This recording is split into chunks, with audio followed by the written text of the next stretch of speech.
Okay, welcome to part 2 of our hemiplegia session. Apologies, I ran out of time in our last session to cover everything. I think one of the areas that we missed out last time was I did say I was going to go through one of the treatment sessions I do for upper limb. So I thought maybe we could focus this session on upper limb because I know quite a lot of you do have children with difficulties that are primarily focused around the upper limb. Just to note there that occupational therapists are the specialists in fine motor function and upper limb development. They are very good at assessment and providing equipment and strategies for difficulties with upper limb function. So physios come at it from a slightly different perspective, but I hope you can take some of the information and tips and ideas I've got today away, and I hope they're going to be useful for you. But if you've got questions about assessment and equipment, I may not be able to answer those, just to let you know. So children develop fine motor function very gradually over time, and that's through repetition and practice. Like I said, with gross motor development, you need to be practiced over and over again for these functions to become ingrained and natural. And this is done through play. And very interestingly, it's becoming more and more recorded that children are arriving at school unable to hold a pencil. And this is getting more and more of an issue. And it does seem to be that the play skills, preschool play skills, are very much focused around swiping and tapping rather than the classic childhood materials of Lego, Play-Doh, puzzles, threading, and all those activities that are quite effortful and take a little bit of patience and time. So it's really interesting to note that this digital world is changing the development of fine motor function. And as therapists, the equipment we use for developing fine motor function are those childhood classics of dolls, Lego, crayons, paint, mud pies. All those classic things are what we use in therapy to help develop fine motor function. So just to be aware of that, it's quite interesting. I thought I would start off with just running through upper limb with you from a physio point of view and explain how our upper limbs work and what we need for function. So you're then able to appreciate how difficult it can be if your child has got a hemiplegia and is lacking in some of those areas, and how you can actually facilitate those areas to work. So if we start off with fingers, the movements we have in our fingers are flexion, so making a fist, and extension. So nothing else is moving there, it's just my fingers going into flexion and extension. Another thing my fingers can do is abduct, so open wide, and they can adduct. So we've got flexion, extension, abduction, and adduction. And that's what my fingers can do. However, if I use them all together, there's just my fingers moving, I can get a multitude of movements within my hand. I've got that lovely opposition where we can touch thumb to each individual finger. I'm able to manipulate something in the palm of my hand. And that is all just a combination of the flexion, extension, ab and adduction. But it's a coordinated movement all working together. And that is purely movement of the fingers. So moving on to the wrist, if we involve the wrist as well, we can get extension, which is that movement, and flexion, which is that movement. Okay, same as the fingers, flexion, extension rather, and flexion. I've also got that add and adduction, so that sideways movement, but that's actually, physio talk is radial deviation and ulnar deviation, but it's just a side-to-side movement. So our wrists can go up into extension, down into flexion, and then we have ulnar and radial deviation. So just thinking about that movement in our hands, in our fingers, if we incorporate our wrists using extension, flexion, and add and adduction, we can actually get rotation at our wrist. So you've got lovely rotation along with the combination of the movement of the fingers, and that is a really useful tool. And it's amazing how much movement there is just in the wrist and the fingers to be able to manipulate for fine motor skills. So moving a little bit further down the arm, a movement we have in the forearm is supination, which is where the forearm, like this, turns the palm up to the ceiling and down to the ground for pronation. So it's supination and pronation.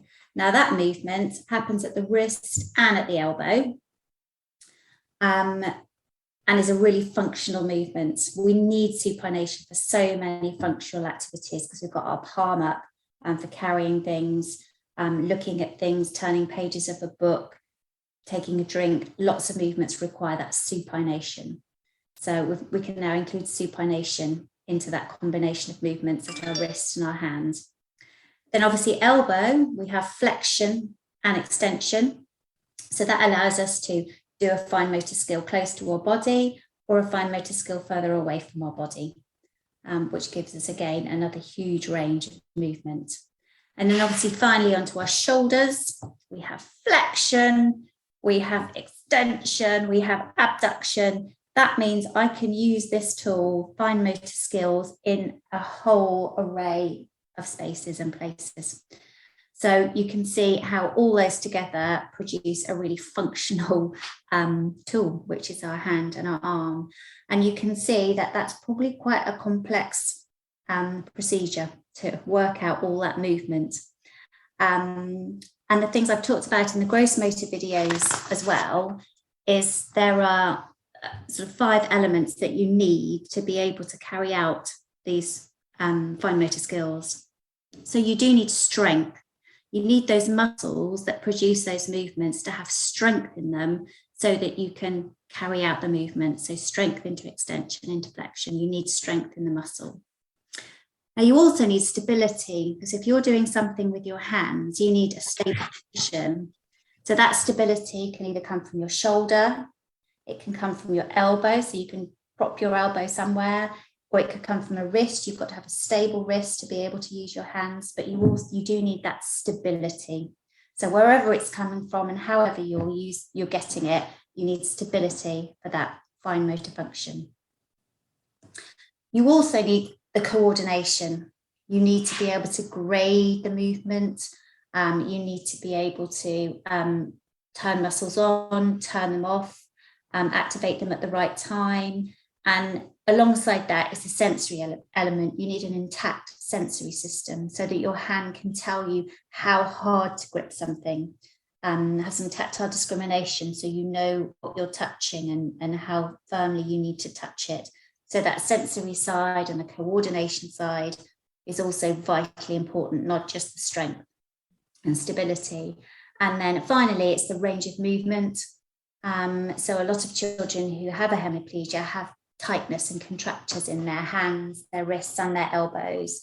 So if you're lacking a range of movement, so you can't get full elbow extension, or you can't get that full wrist extension, or the supination, which are the common ones, then you're going to struggle to carry out that functional task because of the limitation in movement. So the things we need are strength, we need stability, we need coordination, that sensory information coming in from our hands, and also range of movement. So that's what we need. So you can understand how complex it is.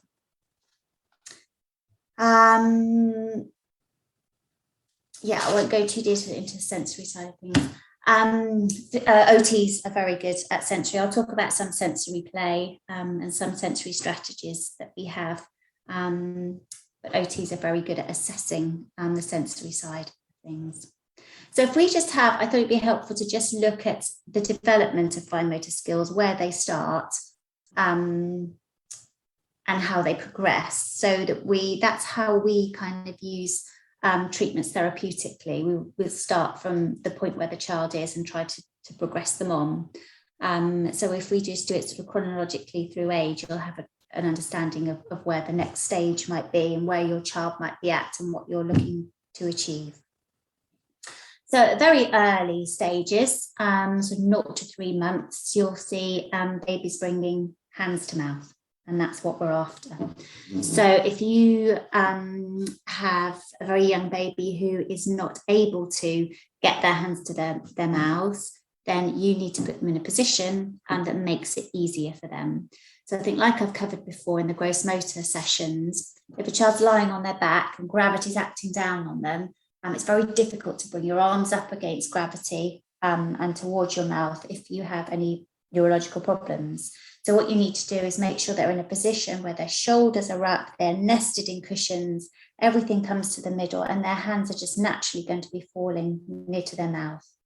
And another thing which I always harp on about is the side lying. So if you lie your baby on their side, then naturally gravity will bring hands together, everything is in midline, and again, hands will be near to mouth. So if your child isn't getting hands to mouth, then you need to help them to do that as part of their fine motor development. So that's the early stages. And then so looking 3 to 6 months, you're thinking about babies getting hands together, passing a toy from one hand to the other, holding and shaking little rattles. Again, if this is proving challenging and your children aren't there yet, then you need to facilitate and think carefully about positions and also the objects that they're playing with. Again, trying to get that midline position so they can get hands together is really useful. But also think about the size of the object. Don't be giving them anything that's too big or too heavy, because that will make it even harder for them to hold. Early Learning Centre used to do some tiny little rattles with a very thin handle, which were absolutely perfect. So just something tiny and stimulating, noisy, shiny is great. I often suggest that parents actually, rather than go to expensive toy shops, cat toys out there at pet shops, they're absolutely fantastic because there's usually bells, there's colours, they're really lightweight, and they're often great motivators for small children.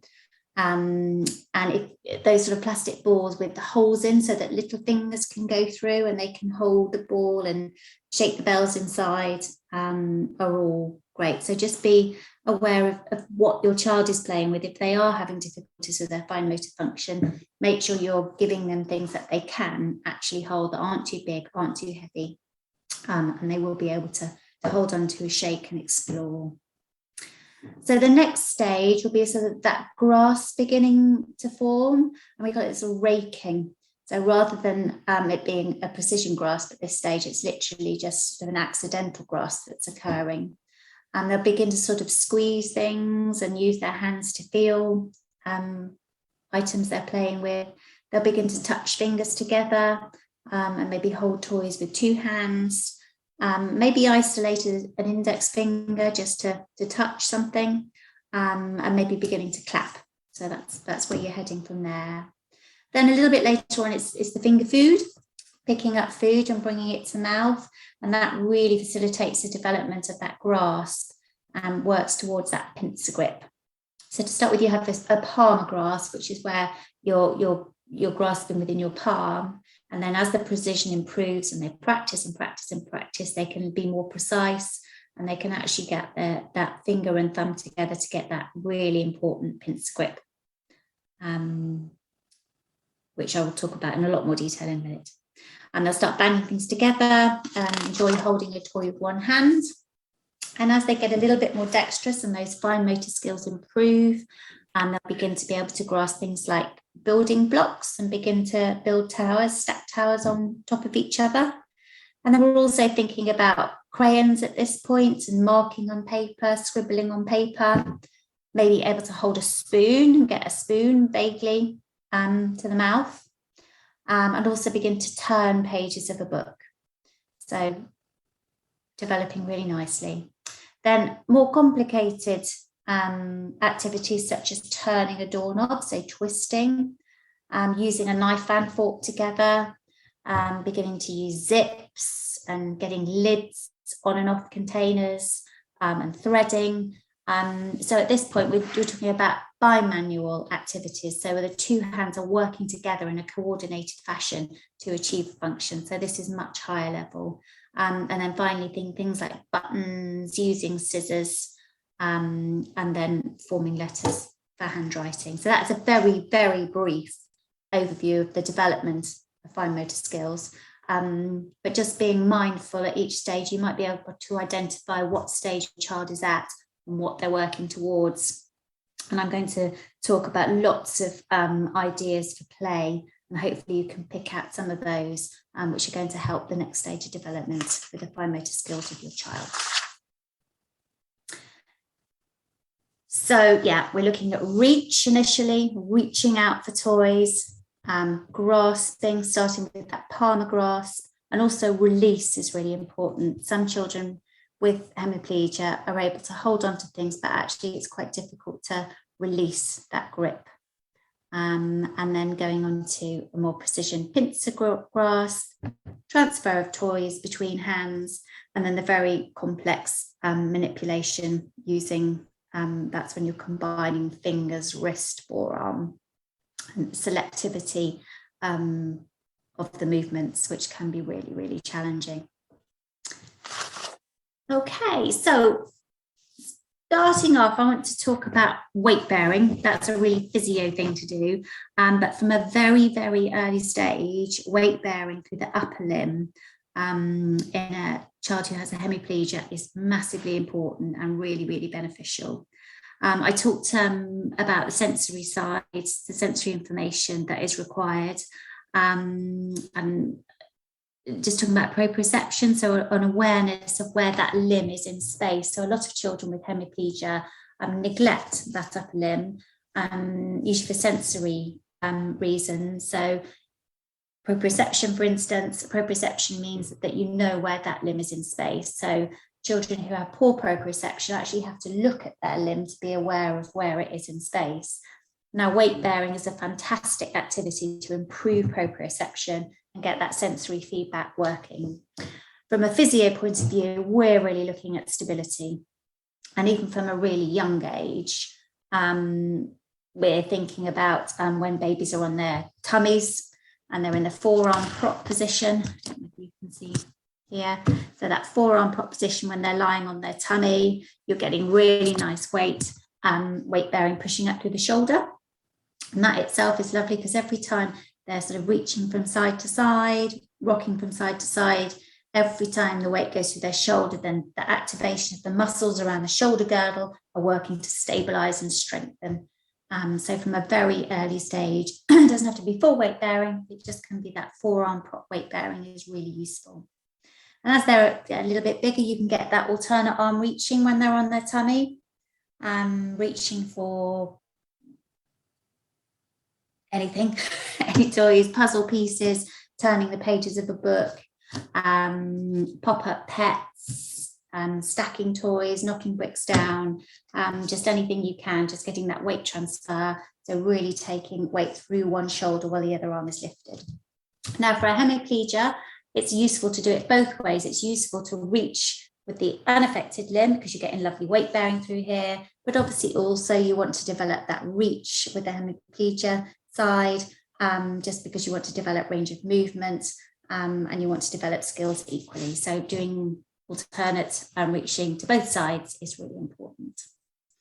So from that forearm prop, you then get the extended elbow prop. So you're getting a straight arm, weight bearing through a straight arm, which is hugely valuable, as well as the stability. It's a really nice stretch on the wrist, because if you've got a straight arm, your wrist is going to be flat on the ground. And that is a really lovely wrist extension stretch, because a lot of children with hemiplegia tend to hold their wrists in flexion. So doing that weight bearing through a flat hand is a beautiful stretch for the wrist and for the fingers, opening up the palm, getting the fingers out. So when your child is on their tummy, pushing through their arms, try and get that nice flat hand.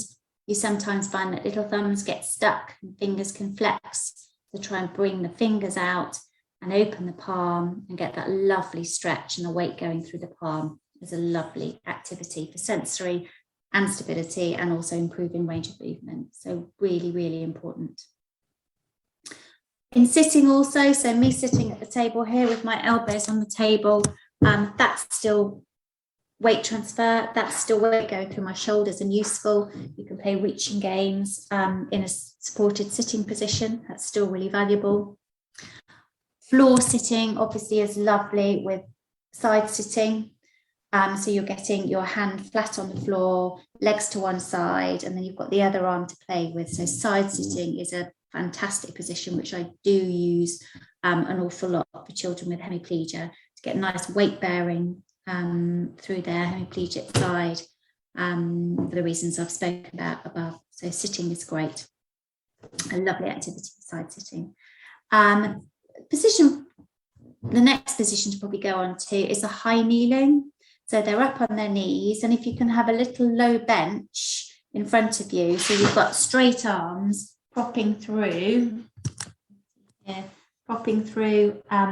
low bench, is a lovely propping game. Again, getting that reaching, alternate arm reaching, trying to keep the fingers out, the hands flat, but high kneeling against a bench is lovely for the arms. If your child is advanced enough and can cope with a 4-point kneel position, so a crawling position, this is brilliant. We often don't strongly encourage walking if children are crawling, just because that 4-point position is so beneficial for upper limbs. So we're very happy for children to be crawling, and every time they're taking a step crawling, they're getting lovely weight bearing and lovely stretches through that arm. So the 4-point position is fantastic. And I do lots of games in 4-point kneeling, just purely reaching, playing with toys. I sometimes get a child to hold one arm out, so then all the weight is going to the other arm. And then I'll put hoops on their arm, see how many hoops we can get before the arm drops down. It's a nice game to play. We do lots of animal songs in that position. So we pretend to be a bear, do bear walking. We can do crabs going sideways. Love the elephant song. The elephant goes like this and that. We do elephant marching, which is a great song. So lots of animal songs, and being on all fours is really, really beneficial. If they're not tolerating all fours, you can get in the position over your lap, or over a roll or over a ball, so that tummy's a little bit supported, but they're still getting weight through those arms. So it doesn't matter if they need a little bit more support, but if you can get that feedback through flat hands, really, really useful. If they have got the strength in their arms, then wheelbarrows, so you can actually lift feet up and they can do some wheelbarrow walking. It's great for shoulder stability and upper limb strengthening, or just rolling and walking over a therapy ball along the floor is another lovely activity. So any weight bearing through shoulders is really, really valuable, really useful. So that's very physio-y. And one of the other ranges of movement that gets very tight in a child with hemiplegia is that supination I mentioned. So it's that palm up position. Very regularly, that is a muscle that gets tight because it does actually pass over the elbow and the wrist. So you have to have both extended. So it is at risk of getting quite tight and quite contracted. So that is stretched beautifully in a weight-bearing position. So it's really good for that supination as well. I talked about the stretches last session, I think, about turning palm upwards. Start with the elbow bent. It's much easier to get supination with your elbow bent. So start off working with elbow bent and then work towards elbow extended. That's much more difficult to do. So it's fine to work initially at your side with elbow bent. So things I often do for supination, we often have tea parties and we'll lay out a little tray with bits on it, and then I'll pass the tray and the child has to carry the tray with hands flat to the dollies, the teddies, to have their tea party. So getting those hands flat to carry the tray is a really nice activity for supination. Also card games, so just simple games, matching pairs. You can pass the child a card, and for face down, and for them to look at it, they have to turn it up. And that's a great one, just for getting that supination. Doesn't have to be a precise grip. We're not looking for pincer grip or anything special, but they can usually hold the card, and you're just trying to get them to get that movement into supination. So turning the card towards them is really useful. Another nice one is balancing a ball on a racket. So if you're holding a racket in your hand, just a little lightweight one, nothing heavy, and you can also get those little nets and catch things in nets. But anything that you're holding to catch something or balance something on the top, you're going to be using supination. And there's that lovely game where I think it's an elephant, or there are all sorts of them that blow sort of confetti up in the air, and you have a little net and you have to try and catch the confetti as it comes down. It's a lovely game because that's very lightweight, a very lightweight little net, and just catching confetti, which has no weight at all. But you're encouraging that supination. Is a nice game. Also, I often put stickers on the palm of the child's hand, and then they have to turn their hand up to see what the sticker is. Or you could even draw things on the palm of their hand, and then they have to turn it over and see what's on the palm of their hand. But that's a nice game too.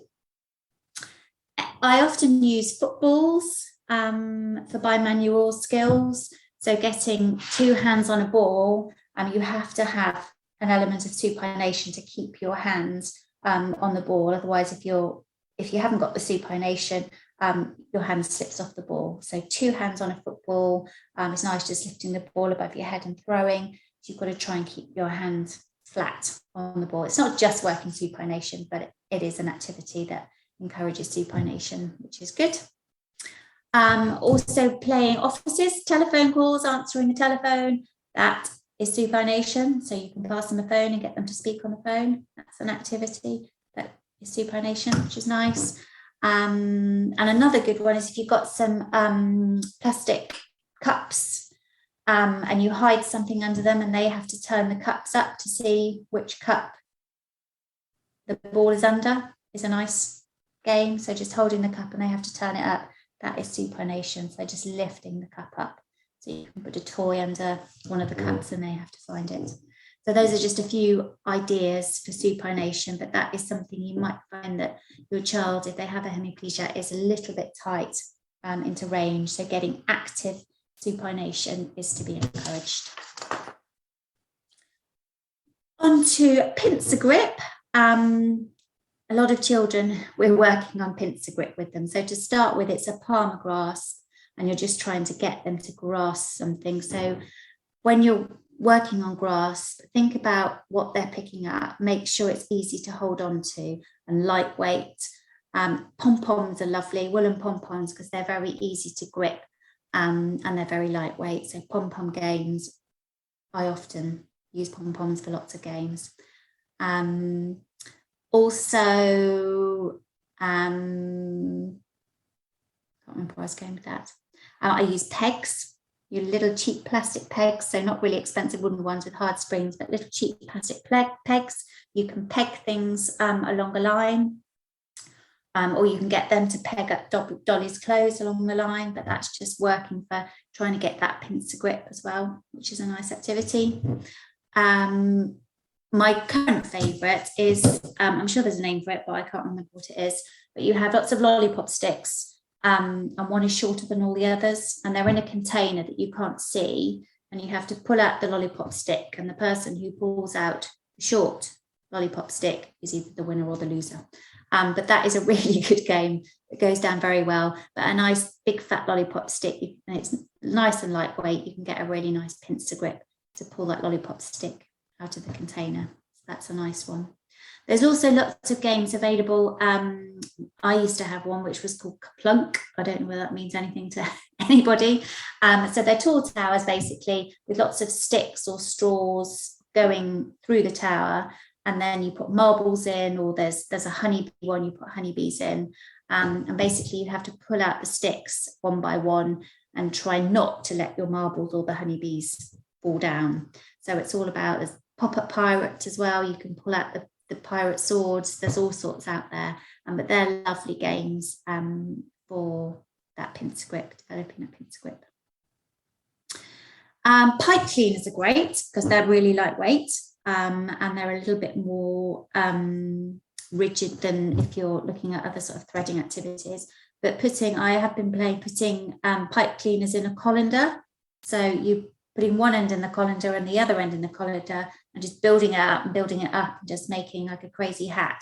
But putting Pipe cleaners in little holes is another nice activity because it's very easy to hold and easy to spear through. It's a good game.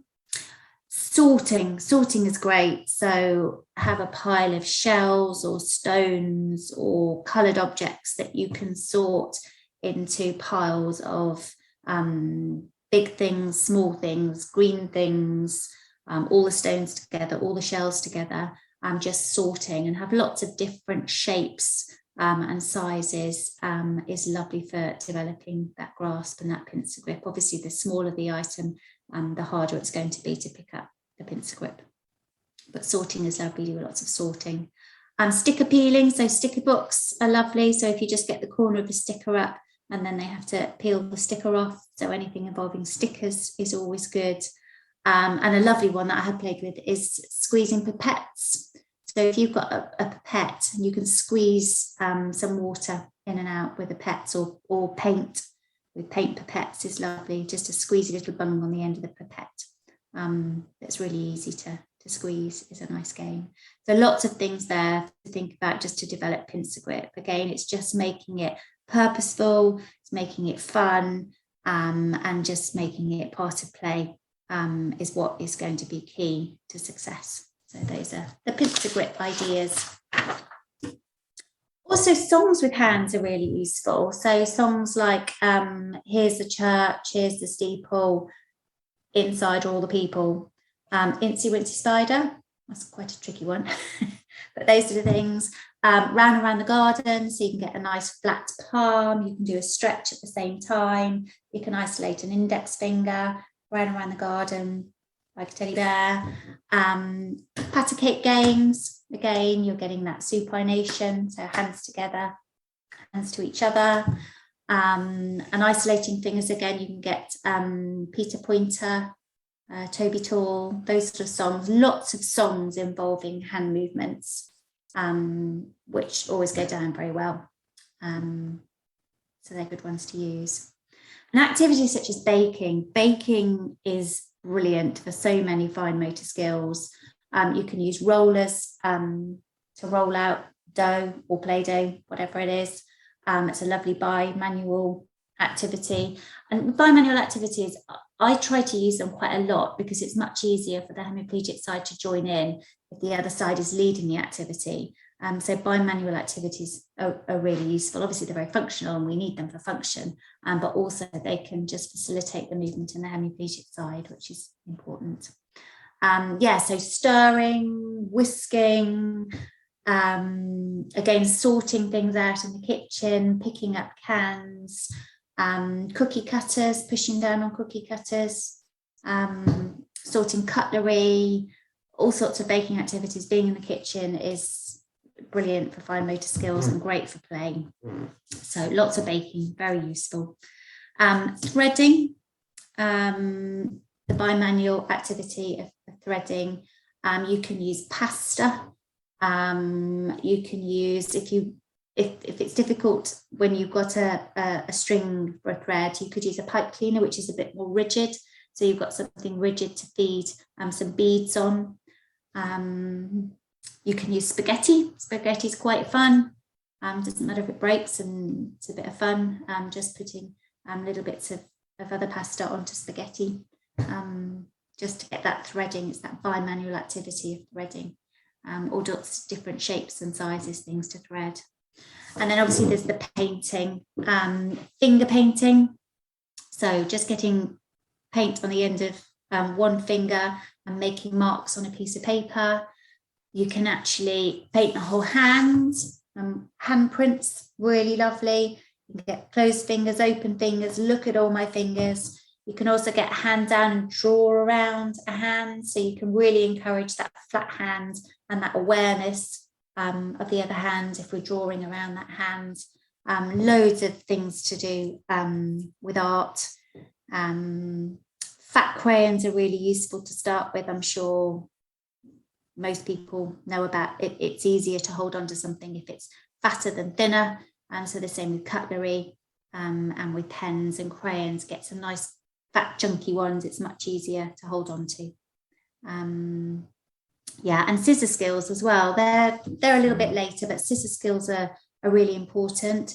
You can practice just cutting little fringes along a piece of paper. So it's snip, snip, snip, snip, snip, rather than cutting around something to start with. It's just making a little fringe.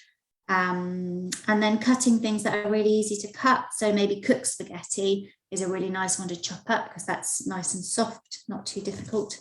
But that's just the scissor skills, just a little bit later on, but that's all important. Dressing up games, so you can dress up dollies.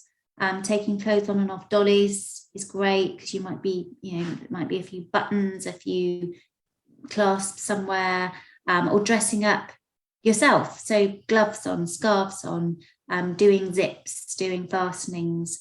It's all good for body awareness as well as the fine motor skills and the sensory side of things. So dressing up games, great. Sand play and water play are great for sensory side of things, and also lovely games of pouring water. So you have to scoop water up. So again, that's that supination involved, and pouring water. Squeezy bottles are great. So you can get a bottle full of water and use it for strengthening. So you're squeezing the bottle, and the sand as well, pouring games in sand, and just having the hand in sand or water is great for the sensory side of things as well. Posting, I think posting is one of the important ones. So start off with a large container and very easy to pick up objects just to put in. So building blocks in a big Tupperware pot is great, in and out. And then as your child gets more skilled at this, you can reduce the size of the opening of the container. So a little bit more precision is involved. You can use money boxes. There are lots of games out there with piggy banks, things that make noises as you post in, posting shapes, all those sort of games are out there. But posting is obviously really important. Letterbox posting, all sorts of things. Stacking paper cups, that's another very easy one. Stacking blocks, you're stacking paper cups. You don't need any fancy building blocks, you can just use paper cups for that. That's a nice one. And a classic is Play-Doh. Play-Doh, you can achieve anything from a fine motor point of view. Rolling into sausages, rolling into a ball with your hands, just sticking things into Play-Doh. You can also hide things in Play-Doh, so they have to pull Play-Doh apart to find it. You can cut Play-Doh, it's very easy to cut. And you can make Play-Doh men, so getting bits and pieces of arms and legs to stick into Play-Doh. A multitude of things you can do with Play-Doh, it's fantastic. And a really lovely medium to use. So that is a little bit of a whistle-stop tour of just a few ideas. And like I said, therapeutically, we use all these classic childhood materials to encourage the development of fine motor skills. A great assessment from a great OT is really useful to be able to guide you.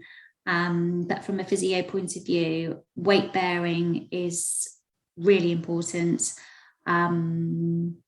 And just playing with all these things that I've suggested just over time will help your child develop their fine motor skills. So it's a bit of a crazy whistle-stop tour. And like I said, I'm not a fine motor specialist, but there's just a few ideas. Oh, there's one more I forgot to mention.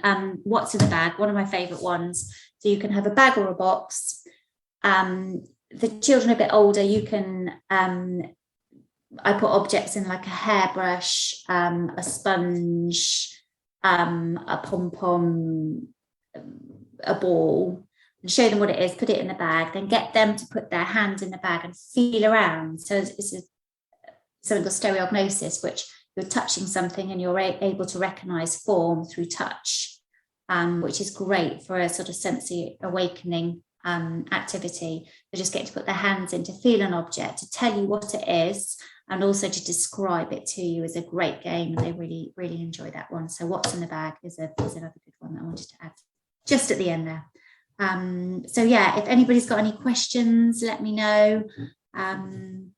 Yeah, but that is a whistle-stop tour of fine motor activities and suggestions.